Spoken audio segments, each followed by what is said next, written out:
하죠.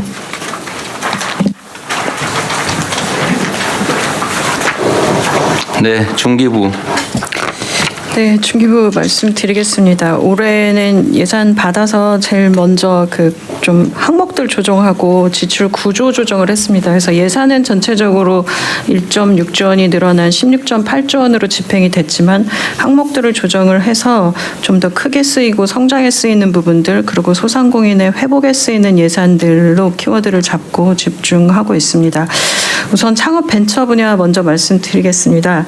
AI 딥테크 쪽으로 유망 스타트업 발굴 육성하는 데 집중해서 모태펀드를 마중물로 벤처 투자 시장을 확대하는 데 집중할 예정입니다. 이를 위해서 모태펀드 출자 예산이 역대 최대 규모인 1.1조 원으로 편성했습니다. 이 부분 중에 50% 이상을 유니콘 육성을 위한 넥스트 유니콘 프로젝트에 집중합니다. 그리고 또 하나는 창업을 했다가 다시 재기하려는 제도전 펀드 부분에 예산을 좀 대폭 늘렸습니다. 2026년에는 2천억 조성하고 그리고 벤처들의 회수 시장 관련된 부분도 굉장히 많은 부분 업계 얘기들이 있기 때문에 세컨더리와 M&A 쪽에서의 회수 시장 활성화를 위한 부분들을 지원하는 것을 벤처 쪽 우선 주요 과제들로 봤습니다. 두 번째는 중소기업 지원 부분입니다. 중소기업은 지금 굉장히 많은 업체들이 인력 고용을 하고 있고 또 제조업 쪽에 많은 부분이 있어서 중소제조기업의 DX AX 대전환, 그러니까 가장 중요한 과제로는 스마트 공장 보급 예산을 잡았습니다.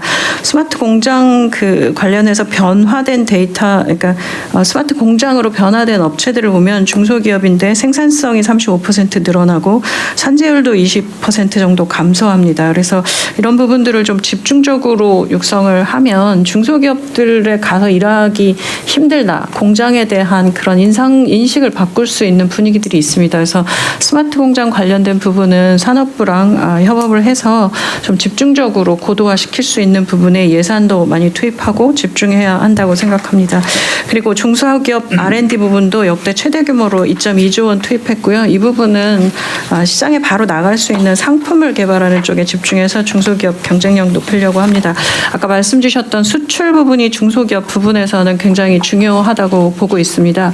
이 K뷰티는 정말 정부가 일부 그냥 예산 한 6천억 정도 지금까지 투자했던 것들하고 그다음에 그러니까 규제 관련된 거 풀어준 것만으로도 지금 늘어나고 있는 상황이고 올해도 계속해서 역대 최고치를 기록하고 있는데요.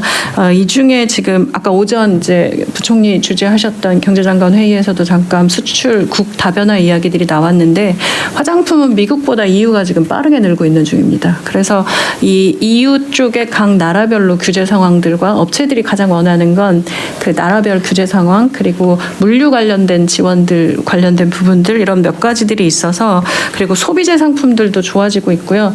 지난번 말씀하신 역직구 외에 온라인 수출이라고 해서 온라인으로 수출하는 부분들도 지금 금액이 크지는 않지만 1조 정도 올라오고 있는데요.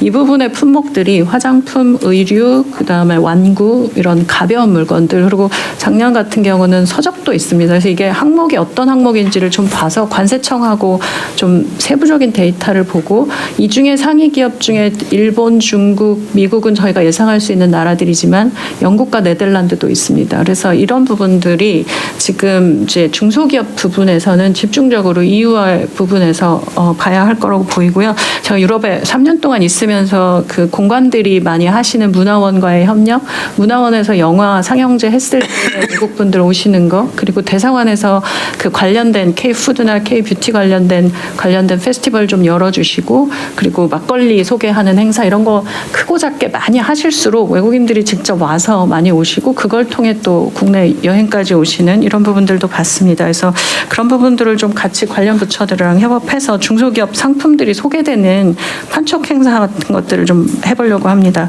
소상공인 부분에서는 경영안전 바우처를 좀 집중적으로 예산을 배정을 했습니다.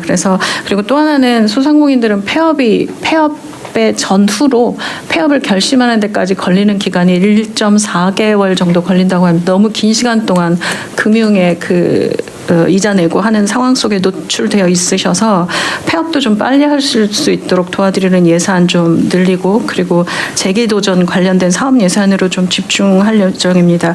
그리고 지금 9월 동행축제 진행 중인데요. 다 보시는 분들 전국에 144개 행사가 열리니까 모두 가셔서 좀 중소상공인들의 물건들 사주시면 좋겠습니다. 이 동행축제가 하고 온누리 상품권이 소상공인과 전통시장의 대표적인 소비진작 프로그램이라고 생각하고 있고 이 부분을 통해서 통상적으로 올해 한 1조 정도의 추가 판매 매출이 날 것으로 예상이 됩니다. 그래서 이 부분의 소비진작 행사에는 온라인과 오프라인 그 상점들과 모두 다 공동으로 진행하기 때문에 이 부분을 조금 더 큰 판촉 행사와 축제로 좀 만들어 보려고 생각하고 있습니다. 그리고 지역 대표 기업 관련해서는 뭐 계속 말씀들 주셨는데 5국 3특 중심의 지역 창업 허브 특히 중소기업은 수도권과 지방으로 보면 50% 정도가 지방의 중소기업들이 위치하고 있습니다. 그래서 이런 부분들에 대해서 어떻게 저희가 지원할 건지는 그 지역시대 위원장님하고도 좀 상의 드리고 그리고 지역 창업 허브를 지금 있는 굉장히 많은 시설들이 있는데 이걸 좀 종합적으로 해서 지역 창업 허브를 만들어가는 부분들을 집중하는 것이 지역 창업 쪽에서 중기부가 생각하는 부분입니다. 납품대금 연동제하고 기술탈취 근절 부분들은 좀 집중해서 현장에 안착하도록 해서 중소기업들이 공정한 환경 속에서 사업할 수 있도록 하겠습니다. 마지막으로는 현장 간담회 통해서 가장 많이 나온 이야기는 중소기업 중기부가 집행하고 있는 많은 지원 사업들이 많지만 잘 모르겠다, 너무 어렵다라는 말씀들이 많으셔서 올해 중기부 자체 내부적으로 가장 중요하게 생각하고 있는 변화 과제는 정책의 전달 차계와 사용자 중심의 용어들 그리고 서류 간소화하는 부분들 그리고 심사 과정에서의 AI 활용 관련된 부분들입니다. 이 부분에 집중해서 소상공인의 부담도 완화하고 내수 활성화하고 중소기업들이 강한 중소기업이 되도록 하는데 집중하겠습니다. 그리고 지금 아직 준비는 못했지만 집중적으로 보고 있는 부분이 1인 사업자의 증가입니다. 1인 사업자가 지금 22년 기준으로 해서 614만까지 올라왔다고 하는데요. 제 1인 사업자들은 사업자인지 고용자인지도 이제 계속 고용부 장관님하고도 말씀드리지만 또 하나는 플랫폼 노동자의 상황이기도 하고 왜 1인 사업자 이렇게 많이 늘고 있는지 2022년의 데이터만 봐도 이래서 이 부분은 좀 더 세부적으로 좀 상의 드리고 본 다음에 세부 안들을 다시 보고 드리고요. 또 한 가지는 지난 주말에 그 소상공인 대회 갔었는데 중소기업도 소상공인도 모두 다 업주분들이 우리가 이제 너무 나이가 들었다. 그래서 60이 넘어가니 이 부분에 대한 승계와 그다음에 M&A 부분 또 소상공인들도 모두 같은 문제 속에 있으신 것 같습니다.